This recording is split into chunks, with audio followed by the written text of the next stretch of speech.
जय श्री राम दोस्तों। कुछ दिनों से वीडियो नहीं बना पाया, एक्चुअली मेरी तबीयत ठीक नहीं थी। तो हम मुद्दे पे आते हैं। राजस्थान के श्री गंगानगर डिस्ट्रिक्ट में एक 13 साल की मासूम बेटी, मासूम बहन, जिसका रेप कर दिया जाता है 30 से ज्यादा लोगों के द्वारा। उसमें से 10-12 लोग पकड़े भी जाते हैं, 3-4 होटलों पे कार्रवाई होती है, बुलडोजर चलता है। लेकिन बात यहाँ तक खत्म नहीं हुई।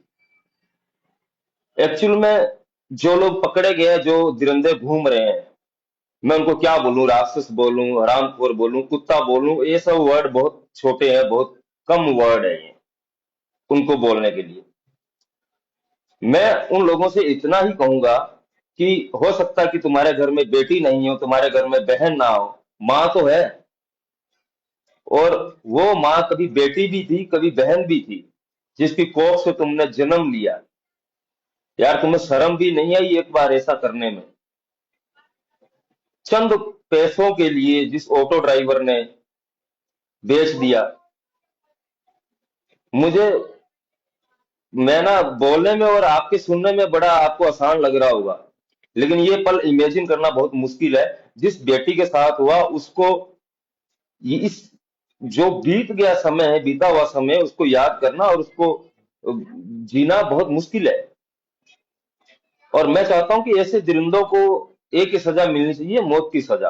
और वो मौत की सजा कैसी होनी चाहिए कि उनको पर डे एक एक पीस उनके अंग का काटा जाए और उस पर नमक मिर्ची डाली जाए। वो तब तक जिंदा रहे जब तक वो खुद से ना मर जाए, और वो तड़पते रहे, उनको ऐसा दर्द दिया जाए जिस दर्द के बारे में हम सोच भी नहीं सकते।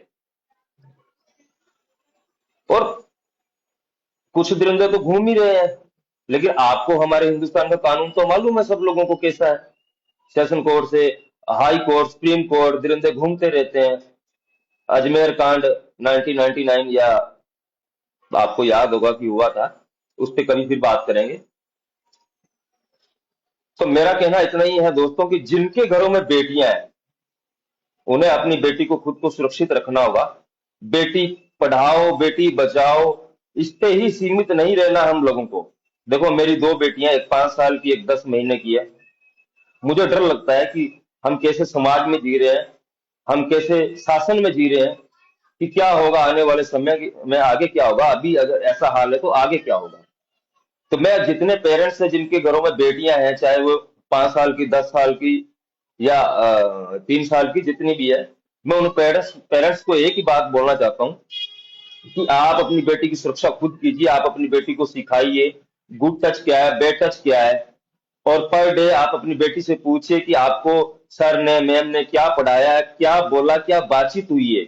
और आपके जो फ्रेंड्स हैं, दोस्त हैं, उनसे आपकी क्या बातचीत हुई है, उन्होंने क्या बोला है। और जहां तक हो सके, आप अपनी बेटी को किसी भी वैन में नहीं भेजे, स्कूल में आप खुद छोड़ने जाए, छोड़ के आए। मुझे नहीं पता आप अपने ऑफिस या बिजनेस का शेड्यूल कैसे सेट करोगे, लेकिन ये आपको करना पड़ेगा। अगर नहीं आप करोगे तो आगे का आपको पता है कि आगे क्या हो रहा है। किसी पे विश्वास नहीं किया जा सकता है, चाहे वो मामा का लड़का हो, चाचा का लड़का हो, चाहे वो कैसा भी रिश्तेदार हो। क्योंकि हर दिन हम न्यूज में सुनते हैं कि भाई ने, बाप ने, ये सब चीजें आजकल आम हो गई हैं। तो आप विश्वास नहीं कर सकते किसी पे इतना जल्दी। चाहे वो पुराना रिश्तेदार हो, तब भी विश्वास नहीं कर सकते। आप अपनी बेटी को सिखाइए, आप अपनी बेटी के साथ फ्रेंडली रहिए, ताकि आपकी बेटी आपके साथ कंफर्टेबल रहे, आपसे बात करने के लिए, आपसे बोल पाए कि पापा आज मेरे साथ ये हुआ, ऐसा हुआ, ये बात हुई है। ताकि आपकी बेटी को लगे कि मेरे पापा मेरे पे गुस्सा नहीं करेंगे, मेरी सपोर्ट करेंगे। कुछ चीजें, ये छोटी छोटी चीजें, छोटी छोटी बातें जो आप अपनी बेटी को बचाने के लिए आपको ही करनी पड़ेगी। आपको प्रशासन से या समाज से उम्मीद नहीं रखनी पड़ेगी, आपको खुद करना होगा।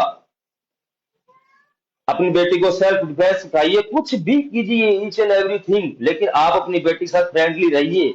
उससे हर एक एक्टिविटी पूछिए, हर एक एक्टिविटी के बारे में जानिए, उससे समय दीजिए आप अपनी बेटी को। 1 घंटा, आधा घंटा, 2 घंटे, जितना टाइम दे सकते हो।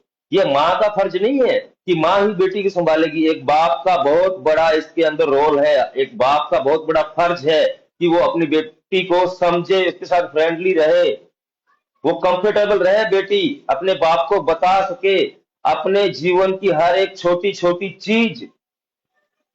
तो साथियों, मेरा यही कहना है कि आप अपनी बेटी को खुद ही बचा सकते हैं और कोई नहीं है। सिर्फ माँ और बाप के अलावा तीसरा कोई नहीं है इस दुनिया में जो आपकी बेटी को बचा पाएगा। तो विशेष करके ये जो मैंने बातें बोली है, अपनी बेटी को टाइम दीजिए, सिखाइए क्या क्या सिखाना है, क्या क्या करना है, ये सब चीजें आप बताइए। तो मुझे लगेगा कि आई होप आप अपनी बेटी को बचा पाओगे। जय श्री राम, हर हर महादेव, भारत माता की जय, वंदे मातरम।